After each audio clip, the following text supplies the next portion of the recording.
నమస్తే జనం న్యూస్ కి స్వాగతం బులెటిన్ ముందుగా హెడ్లైన్స్ సుప్రీం కోర్టులో రాజ్యాంగ దినోత్సవ వేడుకల్లో పాల్గొన్న ప్రధాని నరేంద్ర మోడీ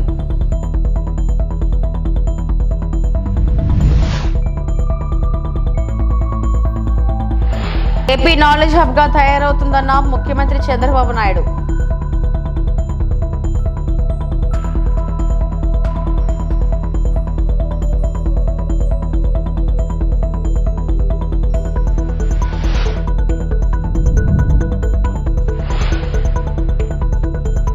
పథకాల రద్దుతో దళితులకు జగన్ వెన్నుపోటు మంత్రి నిమ్మల ధ్వజం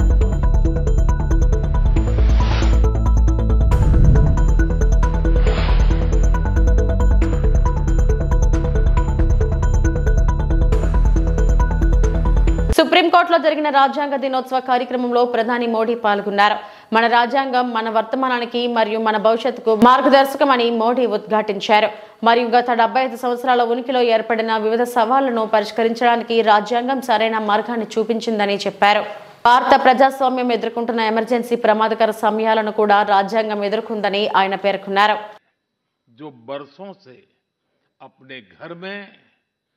गैस पहुंचने का इंतजार कर रही थी, हमें आज के जीवन में बहुत आसान लगता है कि घर में नल खोला और पानी आ गया, लेकिन देश में आजादी के 75 साल बाद भी सिर्फ 3 करोड़ घर ही ऐसे थे जिनमें नल से जल आता था. करोड़ों लोग तब भी अपने घर में नल से जल का इंतजार कर रहे थे.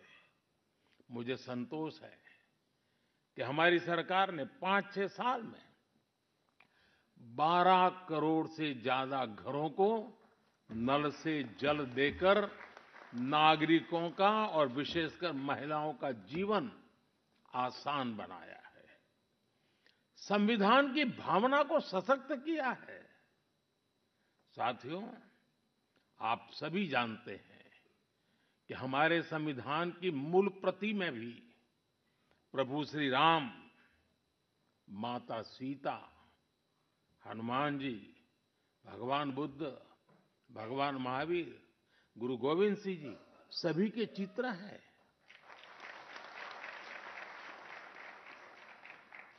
भारत की संस्कृति के प्रतीक इन चित्रों को संविधान में इसलिए स्थान दिया गया ताकि वो हमें मानवीय मूल्यों के प्रति सजग करते रहे.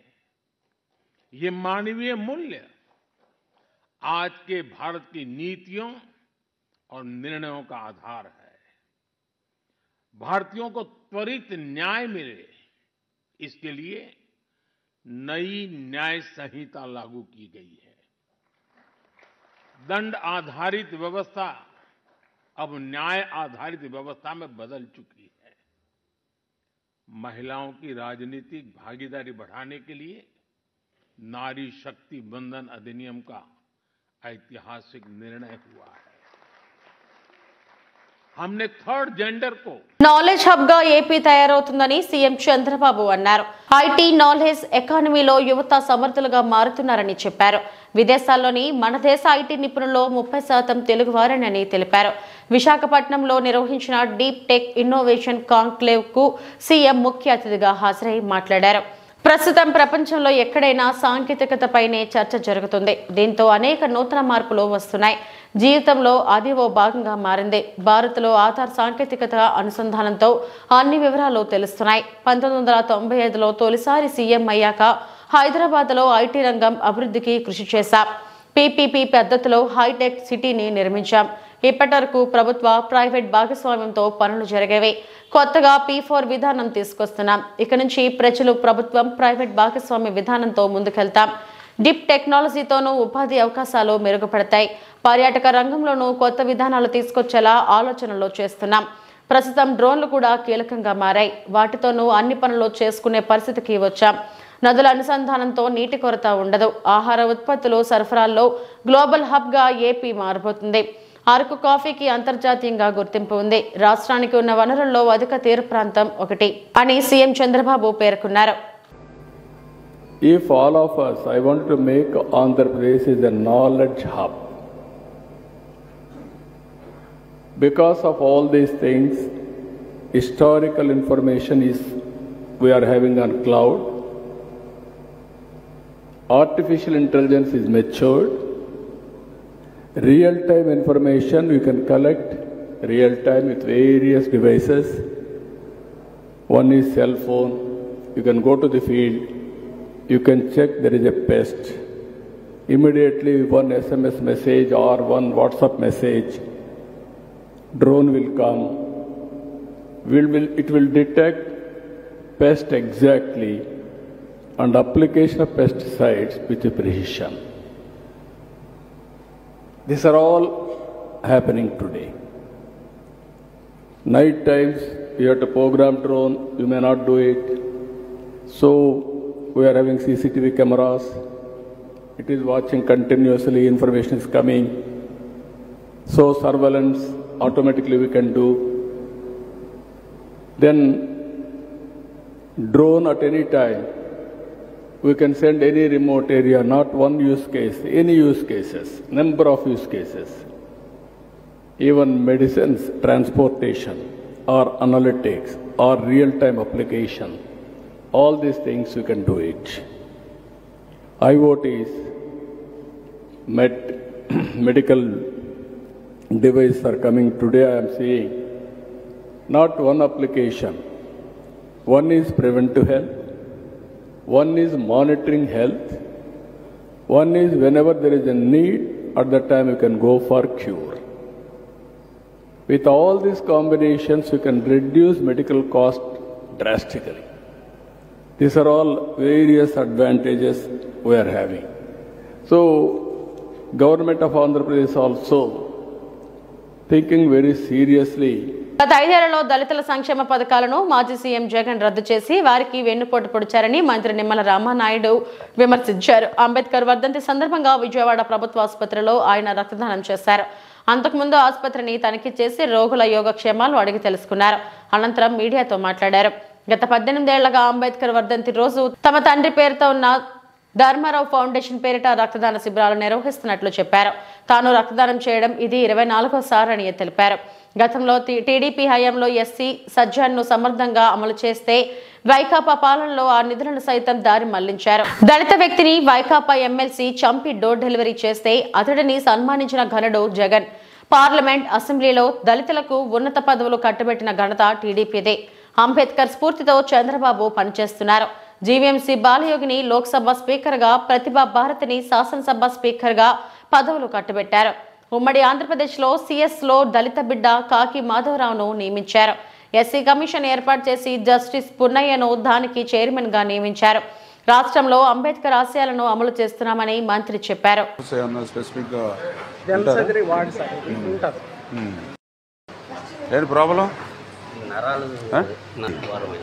ఓకే, అంటే ముందు మీరు క్యాజువాలిటీకి వెళ్ళి అక్కడ నుంచి ఇట్లా వచ్చారా? ఎంత టైం పట్టింది?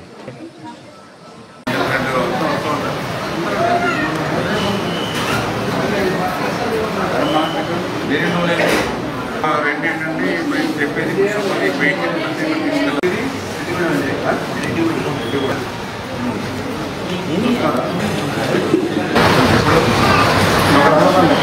తీసుకోరా?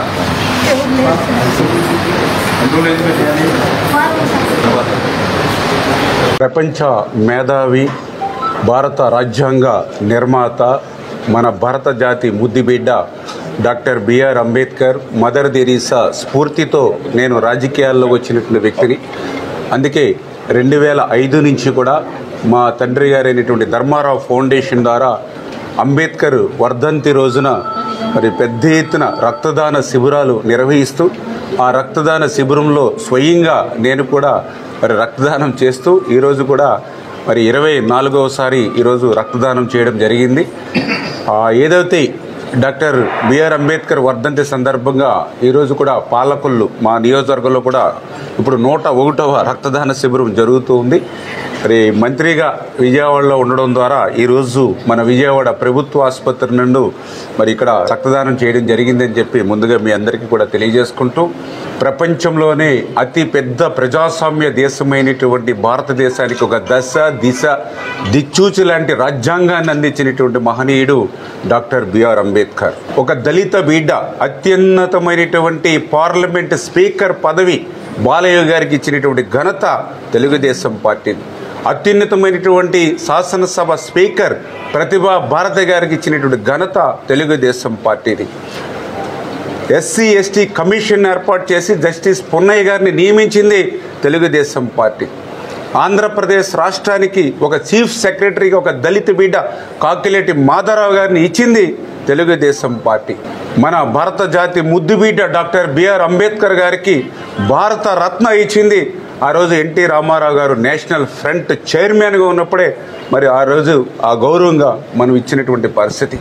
ఇట్లా ఎప్పుడు కూడా దళితుల సంక్షేమానికి దళితుల అభివృద్ధికి పాటుపడినటువంటి పార్టీ తెలుగుదేశం పార్టీ అనే విషయాన్ని సందర్భంగా తెలియజేసుకుంటూ, మరి గత 5 సంవత్సరాల వైఎస్ఆర్సీపీ పాలనలో మనం చూసాం.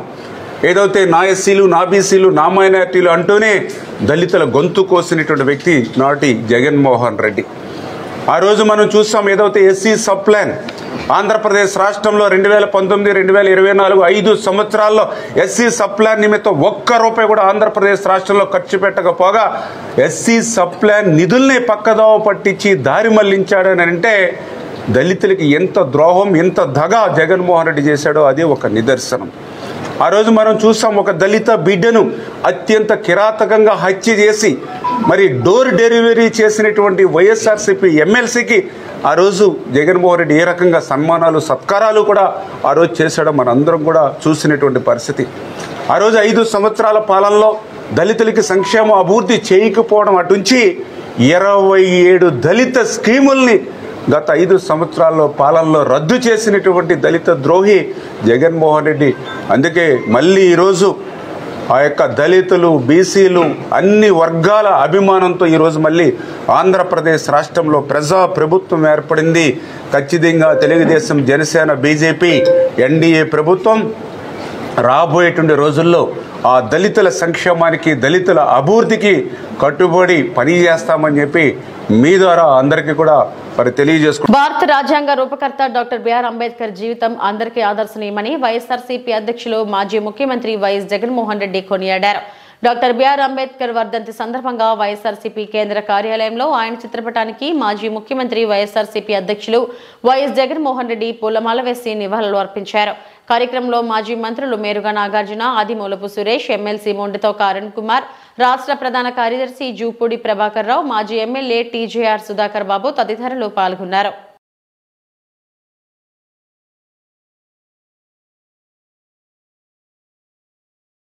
కాంగ్రెస్ ప్రభుత్వం తెలంగాణలో స్వేచ్ఛను హరిస్తుందని బీఆర్ఎస్ వర్కింగ్ ప్రెసిడెంట్ కేటీఆర్ అన్నారు. ప్రజాస్వామ్యబద్ధంగా నిరసన తెలుపుతుంటే అడ్డుకుంటున్నారని చెప్పారు. ప్రపంచంలో ఎక్కడా లేనట్లుగా 125 అడుగుల అంబేద్కర్ విగ్రహాన్ని నగరం నడిబొడ్డున కేసీఆర్ ఏర్పాటు చేశారు. సచివాలయానికి అంబేద్కర్ పేరు పెట్టి గౌరవించుకున్నామని చెప్పారు. తన మీద అక్కసుతో బాబాసాహెబ్ అంబేద్కర్ వర్ధంతి నాడు కనీసం గేట్లు కూడా తెరకుండా ఆ మహనీయుని నిర్బంధించి అవమానిస్తుంది కాంగ్రెస్ ప్రభుత్వం.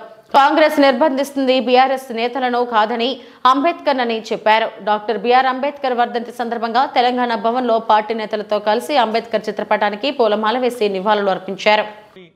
గొప్ప విశ్వవిద్యాలయాలు హార్వర్డ్ అలాంటి విశ్వవిద్యాలయాలు కూడా అంబేద్కర్ గారిని తలుచుకొని వారి విగ్రహాలు పెట్టుకుని ఇవాళ కూడా కొలుచుకుంటా ఉన్నాయి. ఆక్స్ఫర్డ్లో కూడా వారి విగ్రహం ఉంది. మరి అట్లాంటి అంబేద్కర్ గారి ప్రపంచంలోనే అతిపెద్ద విగ్రహం మన హైదరాబాద్లో ఉంటే, నీ సెక్రటేరియట్కు 4 అడుగుల దూరంలో ఉంటే నీకు అక్కడికి వెళ్ళి నివాళులు అర్పించే సంస్కారం లేని ఒక కుసంస్కారి వినువు అనే మాట కూడా నేను విజ్ఞప్తి చేస్తా ఉన్నాను. అంతేకాదు ఈరోజు భారత రాష్ట్ర సమితి తరపున డాక్టర్ బాబాసాహెబ్ వర్ధంతి రోజు సూటిగా ముఖ్యమంత్రి గారిని కొన్ని ప్రశ్నలు నేను అడగదలుచుకున్నాను. డాక్టర్ బాబాసాహెబ్ అంబేద్కర్ విగ్రహాన్ని 125 ఫీట్ల విగ్రహాన్ని నిర్లక్ష్యం చేయడం వెనుక నీకున్న ఉద్దేశం ఏంది? ఇది ఆయన ఆలోచన విధానాన్ని ఒక రకంగా అవమానించడమా, లేదా నీ కాంగ్రెస్ పార్టీ అధినాయకత్వం పెద్ద నాయకులందరూ ఇక్కడ ఎవరెవరైతే ఉన్నారో అంబేద్కర్ గారు కావచ్చు, లేదా మా తెలంగాణ బిడ్డ పివి నరసింహారావు గారు కావచ్చు, ఎట్లయితే కాంగ్రెస్ అధినాయకత్వం మొదటి నుంచి అవమానాల పాలు చేస్తూ వచ్చిందో మీ పైనుంచి వచ్చిన డైరెక్షన్ హైకమాండ్ నుంచి ఏమైనా ఉన్నదా చెప్పాలి మీరు. లేకపోతే ఆయనను ఈ రకంగా అవమానించాల్సిన అవసరం ఏముంది ఆలోచన చేయాలి. అదే మాదిరిగా మీరే అన్నారు, కేసీఆర్ గారు దళిత బంధు అనే ఒక విప్లవాత్మకమైన పథకం తెస్తే దళిత బంధు కాదు, మేము అంబేద్కర్ అభయహస్తం తెస్తున్నాం అని అంబేద్కర్ గారి పేరు పెట్టే మీరు మీ మేనిఫెస్టోలో ప్రకటించినారు. ఇవాళ సరిగ్గా సంవత్సరం అయింది నీ ప్రభుత్వం వచ్చి. మరి సంవత్సరం తర్వాత అటు దళిత బంధు లేదు, ఇటు అంబేద్కర్ అభయహస్తము లేదు. దళిత బంధు డిమాండ్ చేస్తున్న దళిత సోదరుల మీద కేసులు మాత్రం దండిగా పెడుతున్నారు. ఇదేనా మీరు అంబేద్కర్ గారికి ఇచ్చే నివాళి? ఇదేనా దళితుల పట్ల మీ ప్రభుత్వానికి మీ పార్టీకి ఉన్న ప్రేమ అని నేను ముఖ్యమంత్రిని అడుగుతా ఉన్నాను. అదే మాదిరిగా కేసీఆర్ గారు కేవలం మాటలకు పరిమితం కాలేదు. డాక్టర్ బాబాసాహెబ్ విద్యతోనే వికాసం వస్తుంది, వికాసంతోనే విజ్ఞానం పెరిగి సమాజంలో సమానత్వం వస్తుంది అని నమ్మిన మహానుభావుడు. అందుకే వారి పేరు మీదే doctor Babasaheb Ambedkar overseas scholarship పేరిట వేలాది మంది విద్యార్థులను, 7,000 మంది పైచిలుకు విద్యార్థులను, తెలంగాణ బిడ్డలను, దళిత బహుజన వర్గాలకు సంబంధించిన బిడ్డలను విదేశాలకు పంపింది తెలంగాణ ప్రభుత్వం కేసీఆర్ గారి నాయకత్వంలో. ఇవాళ ఆ పిల్లలు రెండవ ఇన్స్టాల్మెంట్ కూడా రాకుండా మా ప్రభుత్వం మొదటి ఇన్స్టాల్మెంట్ ఇస్తే ఈరోజు రెండవ ఇన్స్టాల్మెంట్ కోసం దేశ విదేశాల్లో అల్లాడుతున్న విషయం మీకు కనీసం తెలుసా నేను అడుగుతా ఉన్నా.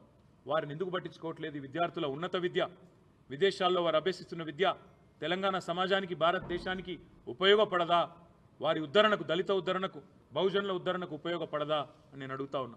కూటమి ప్రభుత్వ పెద్దలపై మాజీ మంత్రి వైఎస్ఆర్సీపీ గుంటూరు జిల్లా అధ్యక్షులు అంబటి రాంబాబు ఫైర్ అయ్యారు. కూటమి నేతల ఆధ్వర్యంలో సోషల్ మీడియాలో వైఎస్ఆర్సీపీ తప్పుడు ప్రచారం చేస్తున్నారు. పట్టాభిపురం పోలీస్ స్టేషన్ వద్ద అంబటి మీడియాతో మాట్లాడారు. టీడీపీ సోషల్ మీడియాపై పోలీసులు చర్యలు తీసుకోవాలి, లేదంటే కోర్టులను ఆశ్రయిస్తామని అంబటి హెచ్చరించారు. అసభ్యకరంగా పెట్టినటువంటి పోస్ట్ మీద యాక్షన్ తీసుకోమని చెప్పడం కోసం మేము ఈ కంప్లైంట్ ఇవ్వటం జరిగింది. దానిలో చూడండి, ఇదిగో తెలుగుదేశం పార్టీ జై టీడీపీ అనేది ఇది వాళ్ళు అఫీషియల్ ట్విట్టర్లో, అఫీషియల్ పేజీలో దీన్ని పెట్టారు. పెట్టిన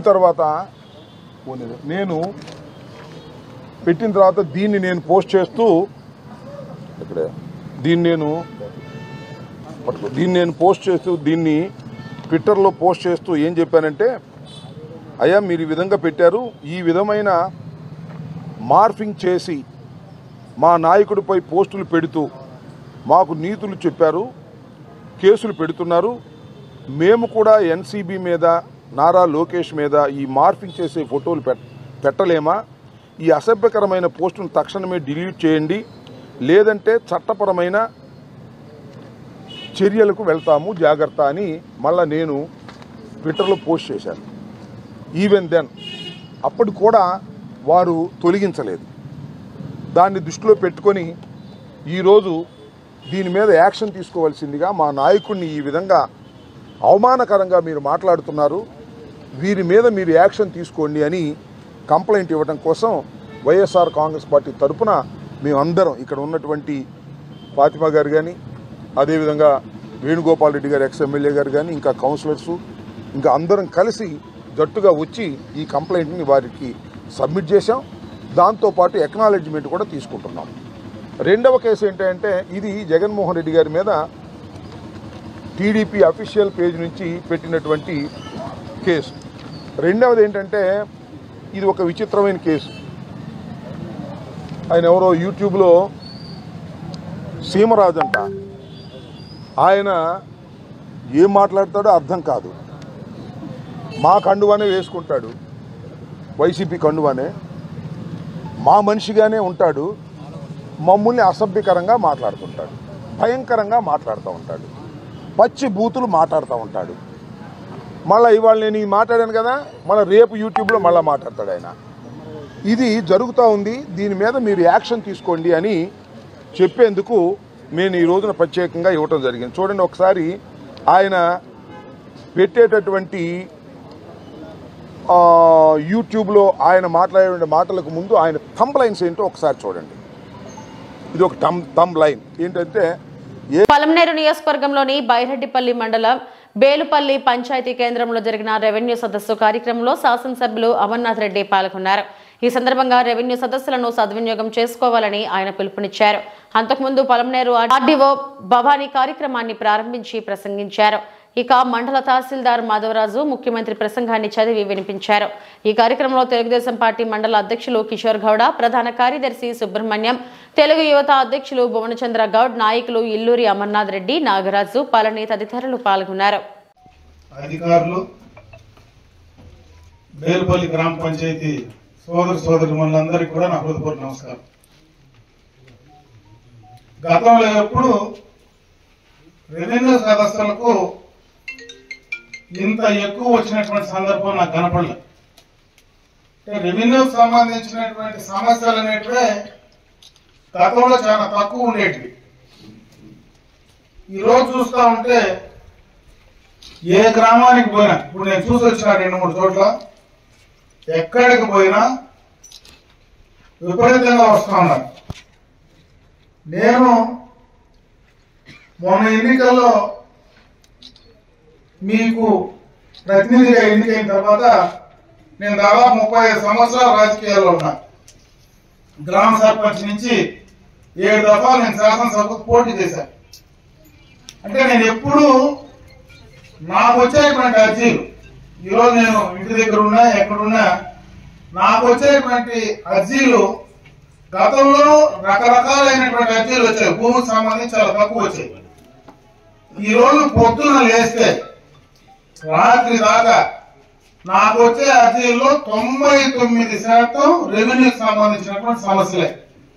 ఏదో రకమైనటువంటి సమస్య, ఎక్కడో భూమికి సంబంధించినటువంటి పటాకు సంబంధించిన సమస్య, లేదా మనకు ఆ భూమికి సంబంధించినటువంటి కొలతలకు సంబంధించిందో, పక్క భూమిలో మనకేవైతే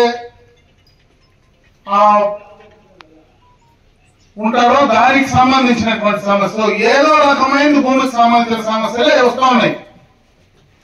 ఇది ఎందుకు ఈరోజు అంత వస్తూ ఉన్నాయి అనడానికి నేనేది ఎవరిని మాట్లాడే పరిస్థితి కూడా లేదు. ఎందుకంటే నేను రాజకీయ వేదిక కాదు. ఈరోజు నేను రాజకీయాలు ఇక్కడ ఈ సమావేశం నుంచి మాట్లాడడానికి వాస్తవాలు మీకు చెప్పేటువంటి ప్రయత్నమే చేస్తా ఉన్నా. ఎందుకంటే గ్రామాల్లో రైతులందరికీ కూడా భూమితో అనుబంధాలు ఉంటాయి.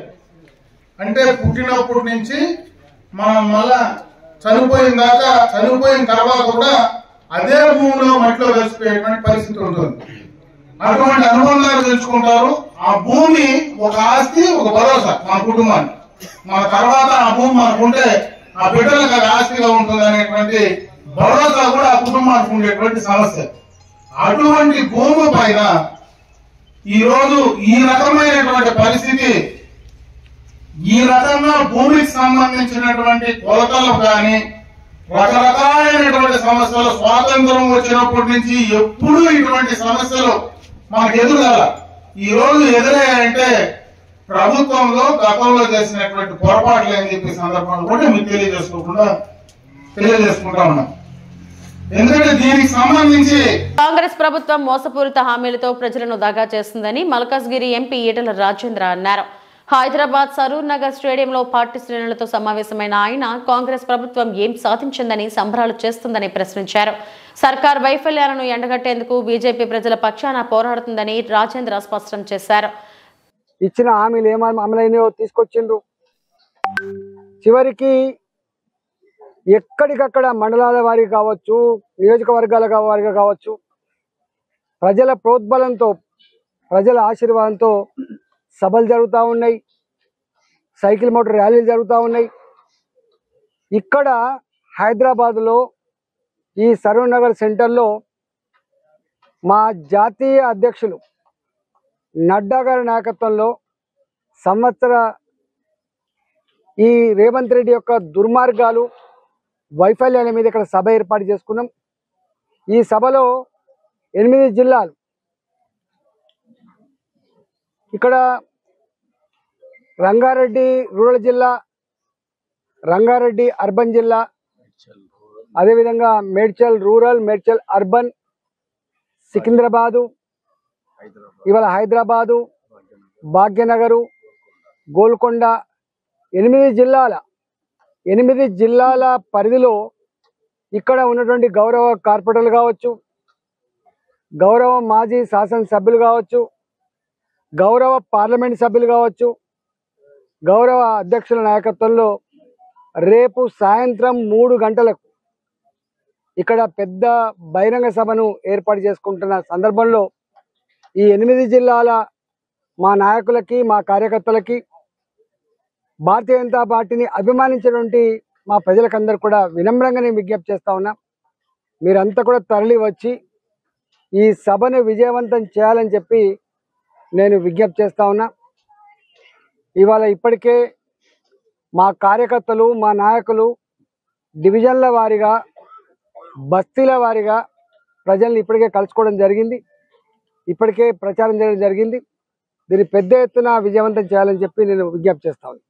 తన చిన్నతనం నుంచి చిరంజీవి, బాలకృష్ణ, నాగార్జున, వెంకటేష్ చిత్రాలను చూస్తూ పెరిగానని ప్రముఖ దర్శకుడు అనిల్ రావుపూడి గుర్తు చేసుకున్నారు. వాళ్లతో సినిమాలు తీయడం ఎంతో ఉత్సాహాన్ని కలిగిస్తుందని చెప్పారు. ఇప్పటికే బాలకృష్ణ, వెంకటేష్ చిత్రాలకు దర్శకత్వం వహించానని తెలిపారు. చిరంజీవితో పనిచేసేందుకు ఆసక్తిగా ఎదురు చూస్తున్నట్లు ఆయన పేర్కొన్నారు.